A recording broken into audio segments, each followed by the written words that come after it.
औज़ु बिल्लाहि मिनश शैतानिर रजीम, बिस्मिल्लाहिर्रहमानिर्रहीम।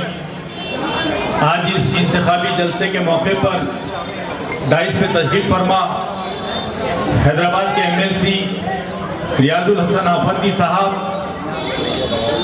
इस हल्के के उम्मीदवार जिनकी अहलिया हमारी बहन यहाँ पर बैठी है, और इस हल्के के उम्मीदवार ताहिर हुसैन साहब के साहिबजादे शादाब साहब, मेरे साथ औरंगाबाद से तशरीफ लाए हमारे पार्षद फिरोज भाई साहब, भाई आराम से रहो, थोड़ा आराम करो मेहमानों का। स्टेज के ऊपर बैठे हुए जिम्मेदारों, सामने बैठे हुए बुजुर्गों, भाइयों, नौजवान साथियों और घरों में बैठकर सुनने वाली पसे पर्दा इज्जतदार पर्दा नशीन मेरी माओ और बहनों, अस्सलाम वालेकुम रहमतुल्लाहि व बरकातुहू। मैं सबसे पहले तो इन नौजवानों से अपील करूंगा कि आप लोग थोड़ा सा सब्र रखें और थोड़ा इस प्रोग्राम को किस तरीके के लिए और आप लोगों के लिए ऑर्गेनाइज किया गया है। ये सारी लड़ाई जो चल रही है आप लोगों के हुकूक के लिए चल रही है, और आप इसको अगर सीरियस नहीं लेंगे तो आने वाला मुस्तकबिल क्या होगा हमारा, ये सब तमाम लोग जानते हैं। बहरहाल बुजुर्गों, दोस्तों और साथियों, जैसा कि अभी बताया गया है कि मैं महाराष्ट्र के औरंगाबाद से यहाँ तक चलकर आया हूँ बैरिस्टर असदुद्दीन अवैसी साहब का एक पैगाम लेकर कि मेरी हिम्मत को सराहो, मेरे हमराही बनो, मैंने शम्मा जलाई है हवाओं के खिलाफ। ये बैरिस्टर असदुद्दीन अवैसी साहब हैं जो सारे हिंदुस्तान के मुसलमानों के लिए, दलितों के लिए और पिछड़ों के लिए काम कर रहे हैं, उनकी हुकूक की लड़ाई लड़ रहे हैं। दोस्तों, बुजुर्गों और साथियों, जहां भी हम लोग इलेक्शन में हिस्सा लेने जाते हैं तो वहां की नौयत अलग होती है, कंडीशंस अलग होते हैं, और दिल्ली के ये जो दो उम्मीदवार हैं ये बिल्कुल ही एक अलग अपने हिसाब से इलेक्शन हो रहा है।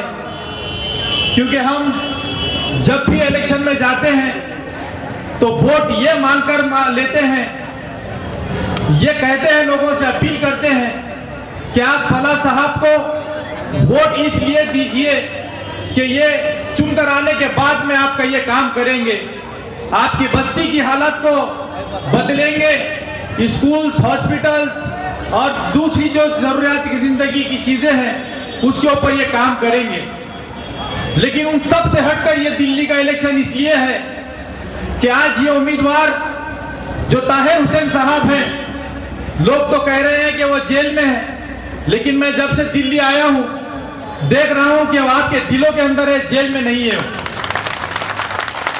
मेरे बुजुर्गों, भाइयों और दोस्तों, ये इलेक्शन इसलिए मुख्तलिफ है, ये इसलिए अलग है कि वोट मांगते वक्त कहना पड़ता है उम्मीदवार को कि मैं चुनकर आने के बाद मैं ये करूंगा, लेकिन कुर्बान जाऊं मेरे सदर मोहतरम पर कि उन्होंने ऐसे उम्मीदवार को यहां से उम्मीदवारी दी जिसने चुनकर आने से पहले ही आप लोगों का काम कर चुका है। आज आपकी हक की लड़ाई लड़ते हुए आज 5 साल से वो जेल के सलाखों के पीछे मौजूद है, और बहुत सारे लोग जो हुकूमत के दलाल बनकर बैठे हैं। केजरीवाल को तो मैं केजरीवाल कभी नहीं कहता हूं, मैं उसे नटवरलाल और एक दलाल कहता हूं।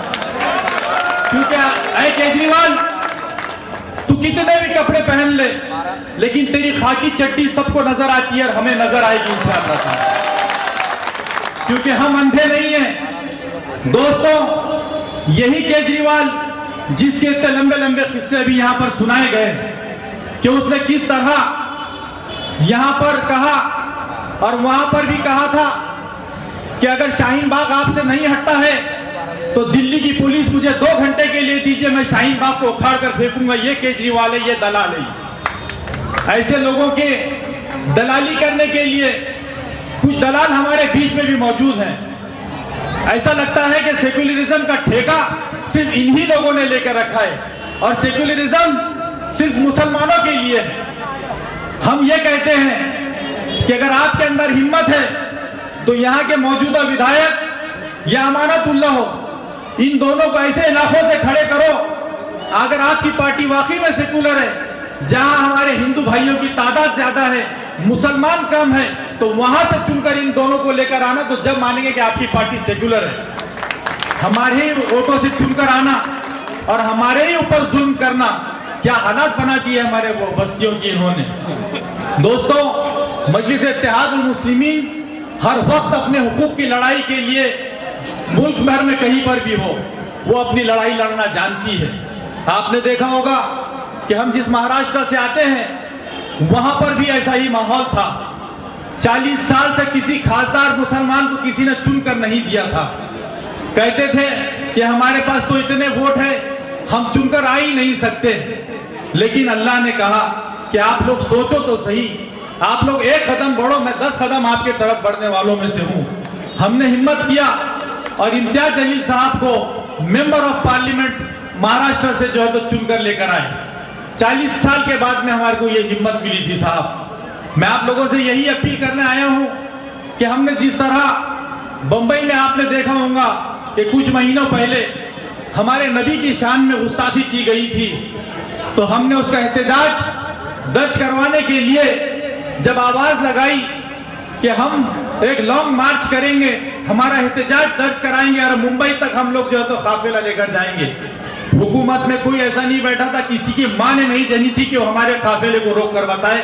अल्हम्दुलिल्लाह मजलिस इत्तेहादुल मुस्लिमीन ने हजारों की तादाद में गाड़ियां ले जाकर मुंबई के अंदर सारी मुंबई की सड़कों को जाम कर दिया। क्या आप अगर अपनी सियासी ताकत को बहाल करेंगे, सियासी ताकत को बनाएंगे, तो आपके काम भी उतने आप अच्छे तरीके से कर पाएंगे। दोस्तों, मैं हर वक्त यही कहता हूं कि अगर उसूलों पर आँच आए तो टकराना जरूरी है। मेरे भाइयों, उसूलों पर अगर आँच आए तो टकराना जरूरी है, अगर जिंदा हो तो फिर जिंदा नजर आना भी जरूरी है।